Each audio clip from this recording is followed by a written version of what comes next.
So this is Ittle Dew. The story is simply she is an explorer or adventurer, and she's just on this raft and shows up on this island. Her raft breaks, of course, so she's got to get a new raft. And yeah, that is the entire premise of this whole game. There's 3 save files here. You simply go down here, delete one of them. Let's just go ahead and go to my completed file. So you show up here, you meet this guy here at his house, or shop I should say, or he can make you a new raft. But in exchange he wants you to give him this artifact that's in this castle here. This castle that's straight up here. So basically getting the artifact from this castle is, you have to beat the bosses of the game to do that. And the game isn't super long. I mean, as you saw, just over 4 hours I had completed the game completely. But you do get, it's a little difficult to get through the map. So if I pull up the map here, this is the entire castle. So the castle is big. You go through the castle and you get treasure chests that have money in them. Like there's specific treasure chests that have 100 coins each. You bring them to this guy, and you can see I have 0 coins left right now because I bought everything. There's a set number of coins in the game. And you bring the coins to him and he sells you like the ice wand, the teleport wand, and the fire sword. So those are the 3 main tools that you can get. These are all warp points. These are the treasure chests I was talking about. And they all have like these warp points next to them, so you can come back to the shop and buy something if you need to. But the tools that you get, the teleport wand comes with this block making thing, because if you can freeze the wall and it'll reflect stuff. If you use the teleport wand, you teleport to where the block is. That's the trick of it. That's how the teleport wand works. Otherwise it doesn't do anything. And there's a bunch of tricks you can do with it. If we're to say, I can shoot ice through it because, it's where my block is at. So there's a lot of tricks you can do with that. The fire sword will melt ice. You can actually apply the ice to the block here, and you can destroy it. I should say it destroys ice rather than melt it. It's like these blocks, because they're frozen, they slide across the floor until they hit something. Then you can hit it with your sword to get rid of it. These blocks, they will move 1 space, but you can only, it'll only move 1 space at a time. If it goes across spikes, you can no longer move it. In fact, a better realization of that is if I go like this. So like, I want to push it all the way across, but I can't. But if I freeze it, then it will go all the way across, and that's how you hit that switch that's across there, which opens this door. This game has a heavy focus on puzzles. Your buddy, little fairy fox thing, its name is Tipsy, and Tipsy gives you tips. And so, I mean, it's kind of funny because Tipsy also carries a potion around, so she is always drinking. So that's also a joke on how she's tipsy. There are tons of puzzles to be done with these specific artifacts. So like, I can freeze this and push it across. Whoops. Let me try that again. Freeze this, push it across, and then I can teleport myself over there and take out the enemy. Or as you saw, I could teleport the enemy to the center of the room. The way I'm going to get back is by pushing the block over there. There we go. But yeah, this game has a high emphasis on puzzles. The combat is actually not that great, because when you swing your sword, you stop completely. If I'm holding to the side and I mash the attack button, I will not move. Also, it only hits in the square ahead of you. Like, it looks like it has an arc to it, but it will not hit something to the side. Like, I can demonstrate. Whoops. So it only hits stuff to the side. If I'm in this square here, it won't hit that. It looks like the animation. Whoa, that was weird. I don't know how I hit that guy. But if I'm in an area where the enemy takes more than 1 hit, most of the time they won't even flinch if I hit them. Set off the bomb. Oh yeah, the fire sword will light bombs for you. Before you get the fire sword, you have a stick, like a wooden stick, and you can, you know, swipe it into the fire so it's on fire and then you can hit stuff. But what I want to say is that with this thing, if I hit it and it's like coming towards me, it'll still hit me. Because you notice it doesn't, this one seems to be acting different. I wonder if it's programmed because of the way the level's set up. It won't approach me. That is weird.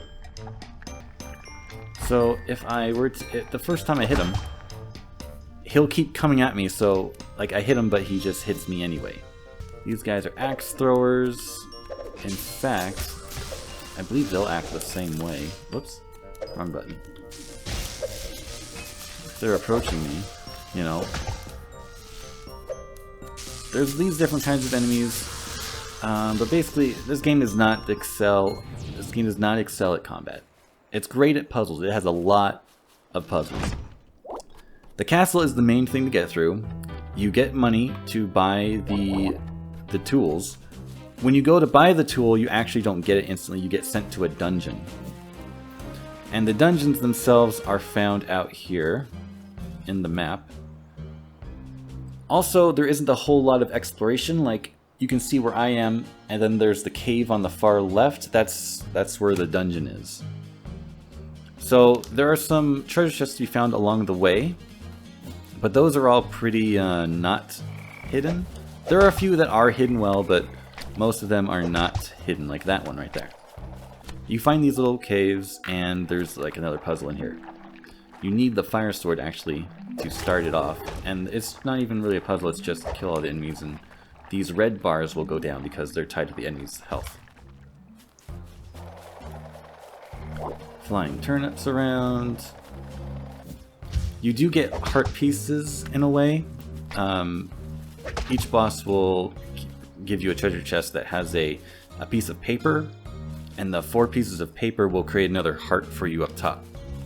Because if you know your health bar is a sheet of paper with hearts written on it. Here we go. If I hit one of them as they're approaching, it'll still hit me. You see that? So some of these enemies don't have any knockback when you hit them, so I don't know. It's very stiff feeling combat. So yeah, here's a puzzle. You're expected to have the fire sword when you come here, but how do you move the ice blocks in a way to be able to hit that switch? And that's the puzzle of it. If you only have the fire sword, I'm sure there's a way to do it. But if you have other tools, you can, get around the difficulty of the puzzle and just do something like that. But that's if you have something other than the fire sword. I mean, in addition to the fire sword. And the thing is, this game can be beaten with just 2 of the 3 items. The 3 are the teleport wand, the ice wand, and the fire sword. You can beat the game with just 2. It is possible. Obviously, you can beat the game with all 3. In fact, the boss of the game has moves that require you to use these tools. And depending on which ones you have, the final boss fight will go differently. Because he'll put up different situations for you to use the different tools. But the dungeons do have their own unique aesthetics. Like, oh, this is the end exit. Guess I can't just go right back to it. But yeah, the fire sword, of course, is in like a volcano. There's a forest, I believe, for the teleport wand, and the ice wand also has like an icy kind of place. But yeah, there's not a whole lot of exploration. I mean, like that one is a little hidden out of the way. You can probably guess how to get to it. I don't want to give away all the secrets, but this game does have a nice hand-drawn art style. But of course, the stiffness of the combat, and I mean, all you have is the sword. Well, I mean, I guess you can use like the other items to I mean, if you want to move enemies around, get them out of your way. There is an achievement for getting through the game without killing any of the Jennies, as they're called. Those are the characters that are kind of dressed up in outfits in the castle that you could see. But yeah, the game is really fun. It is, only I mean, I guess it's relatively short, but it's also, I think, relatively cheap. Because of the way, there's an achievement for beating the game using all the different combinations of weapons, so like just having the fire sword and the ice staff.